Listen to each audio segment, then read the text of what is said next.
I would say switching jobs is not bad, but at the same time, I does not switch jobs just because you're getting a better salary in the next one. Have you really evaluated the opportunity that you are in currently well? So, so let's say you get placed, you go to a company, you're there for a year or less, or maybe just some more time, and then you suddenly get an opportunity, 30% hike. 30% is what people talk of. Say, hey, great, 30%, let me move. Kind of makes things faster. So I reach a stage where I can take a housing loan, buy a new car, blah blah blah, and that's what I see a lot of us do actually. So I would say changing jobs initially is not bad, but putting a certain amount of time where the business process itself. I'm not saying that, hey, okay, so now I can sell this product. I would say, I'm not talking about, because I'm a sales guy, I'm talking about sales. If it was something else, so if somebody is a recruiter or something else, in certain org, so you say, now I can do this. But hey, do you understand the dynamics behind that process? As a sales guy, have you ever tried to think why is the product that I'm selling priced in a certain way? Why is the product that I'm selling being targeted to a certain audience? Have you ever thought of it? And I think that you should do that and spend some time. And I think job hopping, just for sake of getting a better salary hike on a short, stint with a short stint in a certain organization. And that's one thing I would definitely tell people to avoid. But changing jobs is not bad.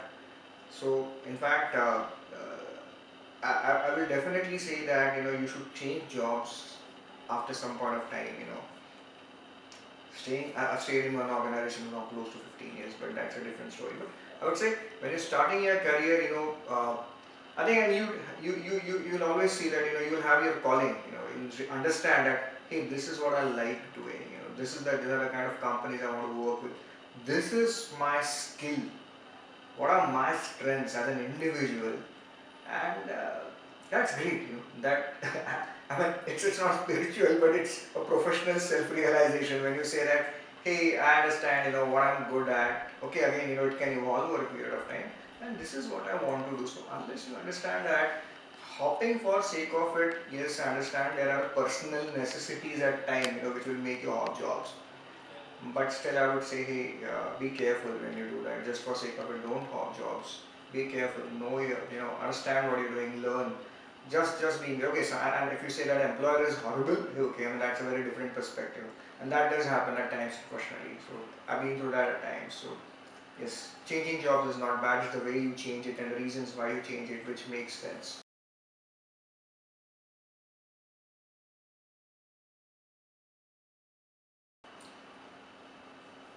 Two aspects to this.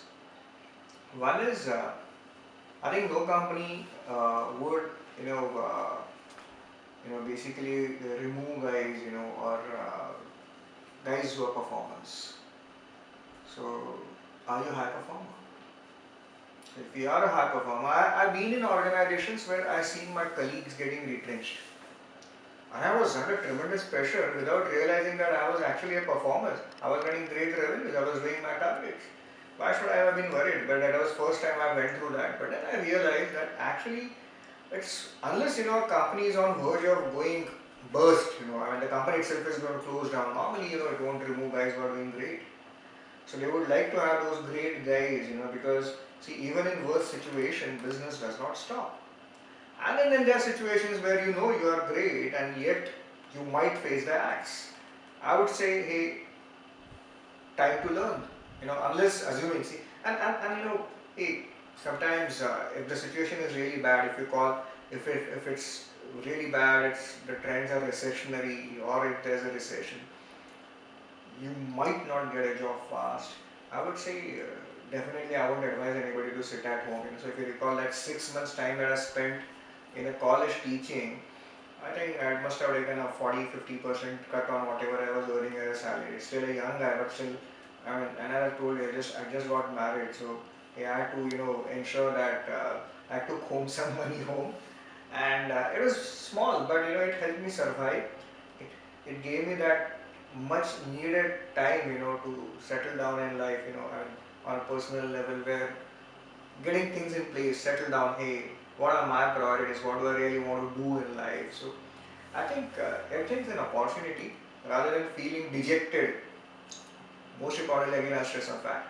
If you are, if you are a great performer, people normally do not retrench great performers. Try to be good, or try to be best at what you're trying to do. I know it's not possible every time, but if that's a goal, you will excel every day. And guys who are used to excelling every day are also used to all the struggle which is involved in all these things. Don't be afraid. So today I work in a company which sells a product which is pretty much commoditized. I go to somebody and say, I sell security. People are not, saying what security. People know that. But maybe 15 years back when I went out, and today, Quickly is a pretty, company with with a very broad product basket. But 15 years back when we were a small company and we were just selling only an antivirus. So actually we faced questions, why antivirus, why security, I can format my PC. So it's more about going to a customer and trying to sell him many a times something which he may not actually want, or he may not believe is valuable, or may not be able to really value it or evaluate in a right way. That's changing, and I must say internet's been a great differentiator, and I think everybody now knows things what are happening. But then you could always come across customers who don't really know things. You might have to spend a lot of time in educating customers and so on and so forth. So these are few challenges, but otherwise I would say IT is, information technology, especially software part of it, it's matured a lot. It's growing. There's much significant awareness even among customers who earlier we felt were not really tech savvy, and internet, as I said, has played a major role. So does a work-life balance kind of a thing actually exist? That's a question I would really like to ask myself at times. And hey, I'll give you my side of story. I think there are always people who have a better story than me, and in most of my high performance phases of my career, I must say I never had a work-life balance. Let me put it like this. It's tough. And especially guys who aspire to be in leadership roles or make it big, no, work-life balance is very tough to achieve. It's for the individual to decide the way they manage their time. uh, I've had part of my career where I used to travel 20 days in a month or more than that at times. And hey, irrespective of how much you like to balance between your personal life and work, it's very tough to do that. And is it good, bad? I think it's very personal, judgmental, and so I would say it's to the individual, and she has to decide, as to what kind of work-life balance they want. What are the compromises that they are ready to do for it? So okay, hey, so I'm a great performer. I've seen that. I've seen some performers, they're great, but they say that, hey, I stop here. So I know my next pay rise, instead of being 20%, is going to be only 10%, but I stop here and say, hey, I leave office at 7:30 or whatever. So office maybe closes at 6, but you say no, hey, I'll work for not more than 1 hour extra, because hey, I want to go back, maybe hit the gym, or I got my family, whatever. So I want to go to my music class, or Saturdays, Sundays, no, I don't work on weekends. So it's a very personal thing. It's very tough to do that, and it's for the individual to decide on how they want to balance it. Okay, I'm against the wall. Okay. So, who is your role model? Oh, from personal space, I would say then my mother is my role model. Tough woman. Shouldn't talk personal, but lost my father when I was 4 years old. So I've seen her, raising me and my sister, and so My mom's my role model. Very tough lady. Great, great. It's the best day of your life. Every day is a great day. Okay. I think it starts, when you get up from your bed and say, if you say this is going to be a great day, it's a great day. If you say it's a bad day. So I think every day I get up saying that today is going to be a great day is always the best day of my life. Fantastic approach, sir. Sir, if rewind button is given for life, the one thing you want to go back and want to change? I like it as it comes, and I know there are no rewind buttons, so I never even gave it a thought. Just take it as it comes. Sir, one turning point of your life that changed the whole direction of career or life? Joining quickly. Well, a big thing, and joining that company with 2 rooms without great light, small peat. It wasn't a vada, but that old style thing. I was really confused whether I should be joining that, and yet I joined it. And then it's joining, and I'll compound it, kind of saying, hey, I went and I stayed back, and I could have got out of it, say, hey, got there, and maybe 2 years, no, not my liking. I don't want to work for such a small company, small salary, but I said, hey, I mean, being there and liking it was turning point. So what's your punchline for life? Take it as it comes. Wow, great. Okay. Or I like that quote, I've read it a few places. When the going gets tough, the tough get going, so I really like that. Yes. I don't know who's said or wrote that, but that's a nice one, I like it. Okay. Now one tough question, sir. If not MBA, then what would be Mr. Abhijeet Jorvekar? Yeah, that's a tough one. And you never gave that a thought, because if you see my earlier, this thing, I'm somebody who takes it as it comes. So I think I would still be in, either technology, or maybe I would have got into studying something in the graduation domain that I did. So maybe did some more studies in engineering, something on those lines, and ended up being there. But I think it won't have happened. Even if it wasn't an MBA, I would have been in sales, marketing kind of domains. There was always that clarity, that hey, what did I like? So I was an extrovert. I wasn't an extrovert, but in fact, yeah, that's one interesting. I was never an extrovert, but still I like to meet new people, learn from them, understand what they were. So I think I would have always ended up something where I met a lot of people and I made my living out of it. So pretty clear that one. And sir, any faculty that you remember from PUMBA that inspired you? We had Dr. Sharad Joshi, who was our head of the department at the time, and he had a very thorough understanding, of some of the concepts, So he used to conduct this, session on the way you read a company's balance sheet.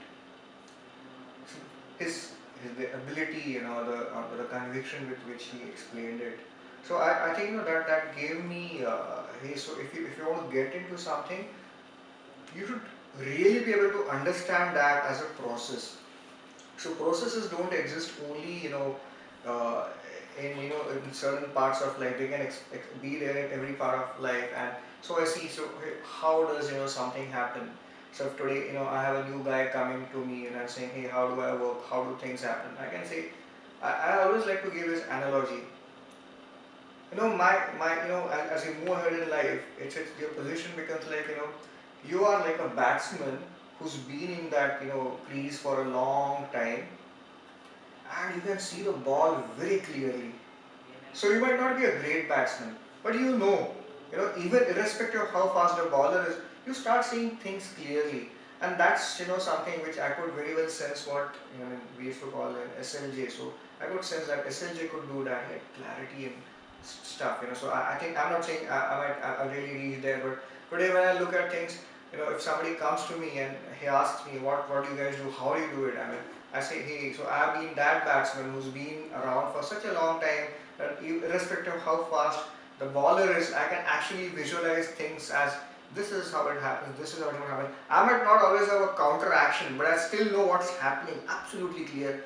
And Great thing is, if you know that if you have a counteraction for everything that's happening around you, but that's not always possible. But being aware, so you know somebody is actually aiming at your body, and you can see the ball coming, and if I'm able to even just duck my head and save myself, or know that, hey, this is a ball that I'm actually going to get bowled out. It's clear I can't face it. I don't have that agility. It's fast. But knowing that I can still see it and I'm not fast enough to respond, and I sense it, that's something you achieve as a professional as you move ahead in life. That's what being my observation. That's what I also saw. Something I kind of learned from SLD. Okay, so any three word that describes you best? Yeah, I think I'm an honest guy. I'm down to earth. I'm grounded, and I'm a team player. PUMBA is a great place to be, and we have great teachers. There's some really, there are some people, some teachers who really, really gave us a lot in terms of knowledge, understanding of the business ecosystem, and hey, the campus is great. Being on the campus of University of Pune has its own, advantages. There are disadvantages as well, but overall, I would say it's a beautiful experience. Great, it definitely helped me a lot in my career, and looking at business, from a macro perspective is something which definitely I learned over here.